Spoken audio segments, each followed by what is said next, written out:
अस्सलामुअलैकुम, welcome back to my channel. उम्मीद करती हूँ आप सब खैरियत से होंगे। मैं भी ठीक हूँ अल्हम्दुलिल्लाह। आज की वीडियो में आपके साथ अपनी रूटीन शेयर करूँगी। मेरे ईद के दिन कैसे गुजरे, ईद में मुझे किसने गोश्त दिया, मैंने कैसे फ्रीज़ किया, कहाँ से गोश्त आया, आज की वीडियो में आपके साथ सब शेयर करूँगी। तो चलिए स्टार्ट करते हैं।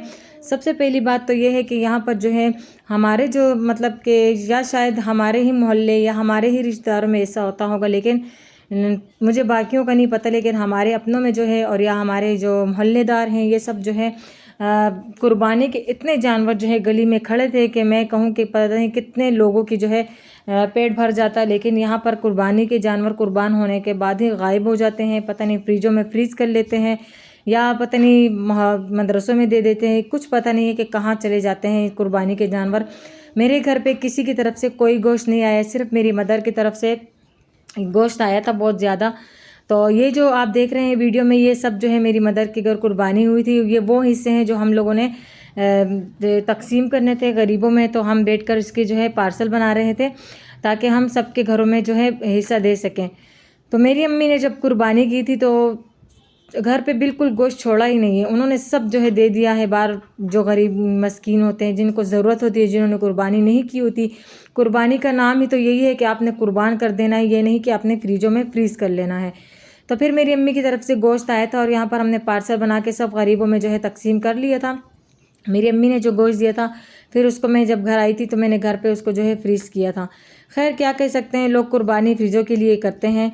यहाँ पर ये जो है हमारे घर मेहमान आए थे तो उन्होंने ये सेम ड्रेस पहने थे। दो भाई हमारे रिलेटिव भी हैं, तो बड़े अच्छे लग रहे थे ये सूट उनके साथ, तो इसीलिए मैंने इनको भी वीडियो में शामिल कर लिया था। यहाँ पर आप देख सकते हैं जो है छोटा मुन्ना और इन्होंने भी ये खूबसूरत सा ड्रेस पहना हुआ है। उसके बाद जो है मैंने गोश्त अम्मी की तरफ से जो गोश्त आया था उसका मैंने हस्बैंड की फरमाइश पर उनके लिए ज़बरदस्त सा फ्राई किया था।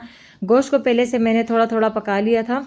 उसके बाद फिर मैंने लहसुन डाला, लहसुन को अच्छी तरीके से भूनने के बाद फिर मैंने इसमें जो है थोड़ा सा पानी डाला था। पानी क्योंकि वो रंग छोड़ देता ना अच्छे तरीके से, देखिए मसाले की ज़रूरत नहीं पड़ती। फिर यहाँ पर जो है मैंने उसको अच्छी तरीके से गाढ़ा करने के बाद इसमें फिर मैंने वो मसाले डाले थे। जो है धनिया पाउडर था, काली मिर्च, मसाले मेरे ख़त्म हो चुके थे, मैं टाइम नहीं मिला था, मैं गई नहीं थी इसीलिए। तो फिर बाद में हस्बैंड जी ले आए थे। इसके बाद जो है फिर यहाँ पर मैंने ज़ीरा डाला था। इसके ज़ीरे का जायका बड़ा ज़बरदस्त होता है अगर गोश्त में डाला जाए। फिर मैंने अच्छे तरीके से इसको भुना। भूनने के बाद यहाँ पर भूनने के बाद जब ये इसका पानी गाढ़ा हो जाता है ना तो ये अच्छे से जायका छोड़ देता है। तो फिर इसमें मैंने टमाटर और जो है मिर्चें डाली थी, इसको भी अच्छे तरीके से भूनने के बाद ताकि टमाटर का बिल्कुल एक छिलका भी ना रहे, इसको फिर मैंने ढक दिया था। ढकने के बाद ये देखें टमाटर गल चुके थे। फिर इसको मैंने इस तरीके से पीसा था। पीसने के बाद देखें यहाँ पर बिल्कुल मेल्ट हो चुके थे ये टमाटर इसमें। फिर इसमें मैंने मसाला डाला था, जो सालन का मसाला होता है वही डाला था। फिर इसको अच्छे तरीके से भूना था ताकि गोश्त में कच्चा कच्चा जायका ना हो, क्योंकि जब ये जायका कच्चा कच्चा आता है तो फिर खाने का दिल ही नहीं करता। फिर उसके बाद जो गोश्त मैंने थोड़ा पका के रखा हुआ था फिर ये मैंने इसमें डाला है। और साथ में जो है कीमा भी दोपहर में बनाया था तो फिर वो भी मैंने इसमें ही डाल दिया था, क्योंकि बचे हुए सालन को कभी ज़ाया नहीं करना चाहिए, वो भी हमारे पेट में ही जाएगा। तो इसीलिए मैंने इसी में शामिल करके अच्छे तरीके से बुनाई की थी। बुनाई करने के बाद इसको मैंने ढक लिया ताकि ये ऑयल छोड़ दे और अच्छे तरीके से दम हो जाए। फिर साथ में जो है यहाँ पर मैंने चनों के चाट बनाने के दिल कर रहा था तो फिर मैंने जो है चने यहाँ पर भिगो के सुबह से ही रखे हुए थे, क्योंकि पहले दिन तो अम्मी के घर थे, दूसरे दिन भी अम्मी के घर थी। तो तीसरे दिन जब मैं घर पे आई थी तब मैंने अपने हस्बैंड जी के लिए कहा ये चीज़ें वगैरह बनाने, क्योंकि उनकी छुट्टी होती है, उन्होंने छुट्टी के बाद काम पे चले जाना है, फिर कहाँ घर पे होना है यहाँ पर। फिर ये जो है मेरे बच्चों की फरमाइश थी कि हमें पराठा खाना है, फिर उनके लिए मैंने पराठा बनाया था। और इसमें मैंने वो जो मैंने साग बनाया था, साग तो उसको मैंने इस पराठे के अंदर बंद करके उन्हें खिलाया था, क्योंकि मेरे बच्चे गोश्त नहीं खाते, उनको पसंद नहीं आता, पता नहीं क्यों, लेकिन वो खा नहीं रहे थे। फिर यहाँ पर मैंने छोले उबाल के जो है छोले उबालने के लिए जो इसको मैंने भिगो के रख दी ताकि अच्छे तरीके से नरम हो जाए, तो फिर ये पकने में आसानी होती है, क्योंकि सोडा डालने की ज़रूरत नहीं होती। काफ़ी सारे लोग होते हैं कि छोलों को उसी टाइम लेके बस कुकर में डालते हैं और सोडा डाल देते हैं तो वो बिल्कुल ख़राब हो जाते हैं। अक्सर मेरे साथ भी ऐसे होता था। फिर मैंने सुबह से भिगोना शुरू किया और जब शाम के टाइम बनाने का टाइम आता है तो फिर यहाँ पर मैं इसको बना लेती। फिर यहाँ पर 1 कप चाय मैंने बनाई थी। सब कुछ खाना वाने के बाद लोग पेप्सी पीते हैं, लेकिन मेरा चाय पीने का दिल कर रहा था, फिर मैंने यहाँ पे चाय बनाई थी। और यहाँ पर चाय पीने के साथ साथ मेरे हस्बैंड जो है घर चाय नहीं पीते, इसलिए मैंने सिर्फ 1 ही कप बनाया था चाय का। फिर साथ में वही तो ईद के दिन जो है हमें कहाँ जाना होता है, कहीं पे नहीं जाना होता, बस अम्मी के घर जाना होता है। और हमारे रिलेटिव जो हैं वो कहीं आ जाते हैं घर पे, ज़्यादा आना जाना नहीं होता। गर्मी बहुत ज़्यादा है, दिल ही नहीं करता किसी के घर जाने को। तो खैर फिर अम्मी के घर 2 दिन गुजारे थे, बहुत ही मज़ा आया था। और अम्मी ने ज़बरदस्त सी जो है पुलाव बना के दिया था, फिर कलेजी भी बनाई थी।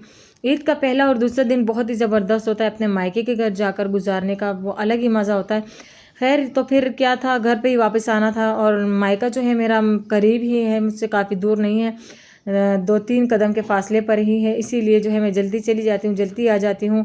मेरी काफ़ी सारी बहनों ने कहा था कि मुझे अपना होम टूर करवा दें। इंशाल्लाह करवाऊँगी मैं अपना होम टूर, जो मैं जिस किराए के घर में रहती हूँ। उसके बाद जो है मैं आपके साथ ज़रूर शेयर करूँगी अपना घर। सब काम ख़त्म करने के बाद जो है सबसे पहले बारी जो आती है किचन की, तो किचन जो है ऐसे हालत में हो जाता है ना कि आप ख़ुद को ना अजीब सा फील होने लगता है। फिर यहाँ पर मैंने अपने चूल्हे को ज़बरदस्त तरीके से साफ़ किया ताकि ये अपनी हालत में वापस आ जाए, यानी कि गंदा ही रहे। फिर जो हम लोग खाना वाना बनाते हैं तो साथ में जो चीज़ें पड़ी रहती हैं वो जल जाती हैं, और हमारा जो ये जो स्टॉक है ये ख़राब हो जाता है। इसीलिए इसको वक्त पर ही साफ़ कर देना चाहिए। तो यहाँ पर मैंने फिर इसको साफ़ किया अच्छे तरीके से। किचन की सफाई भी साथ साथ ज़रूरी होती है। यहाँ पर तो सारे बड़ी ईद का क्या है कि सारे ऑयल का काम होता है, ऑयल गिर रहा होता है साथ में, तो बस चूल्हे की हालत बहुत ज़्यादा ख़राब हो जाती है। आप लोग के घर कहाँ से गोश्त आया, कितना गोश्त आया, कैसे फ्रीज़ किया, अपने रिलेटिव ने आपको याद किया या याद नहीं किया? हमारे रिलेटिव में तो किसी ने याद नहीं किया, कुर्बानी की भी होगी तो भेजी नहीं थी।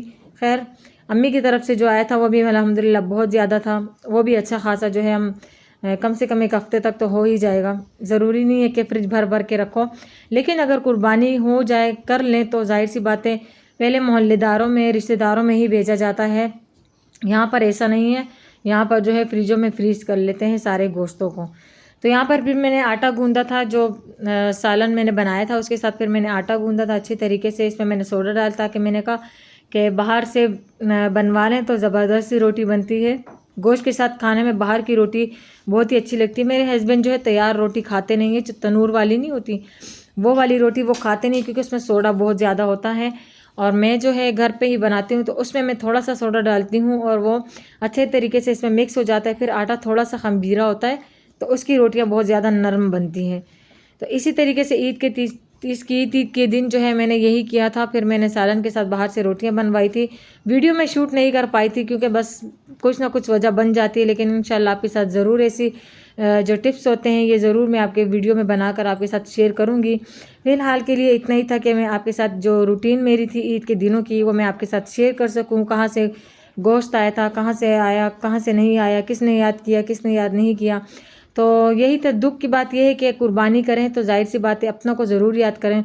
और मैंने जब भी कुर्बानी की है तो तब मैंने जो है अल्हम्दुलिल्लाह सबके घरों में भिजवाई थी। जिन्होंने नहीं की थी मैंने अपने घर पे इतना नहीं रखा था जितना मैंने बाहर लोगों में दिया था। इस बार नहीं कर पाए थे क्योंकि कर्ज़ा था। सी सेक्शन के बाद हम लोगों ने 70,000 रुपये कर्ज़ा लिया था, हमारे पास पैसे नहीं थे, इसीलिए इस बार हम कुर्बानी नहीं कर सकते क्योंकि कर्ज़ा देना था। और कर्ज़े के लिए पैसे जो मैंने जमा करके रखे हुए थे वो हमने थोड़े थोड़े करके देने होते हैं। तो टाइम रखा हुआ है, 70,000 रुपये कंप्लीट कैसे होंगे तो अल्लाह खैर करे। फिर भी बचत कर लेते हैं, साइड में कर लेते हैं पैसे और कर्ज़ा दे देते हैं। यहाँ पर वीडियो को एंड करती हूँ। उम्मीद करती हूँ आज के व्लॉग आपको पसंद आया होगा। व्लॉग पसंद आए तो लाइक करना और चैनल को सब्सक्राइब करना मत भूलना। अगर इस तरह की वीडियोज़ आप मेरी देखना चाहते हैं तो कमेंट में ज़रूर बताइएगा। यहाँ पर वीडियो को एंड करती हूँ। अल्लाह हाफिज़।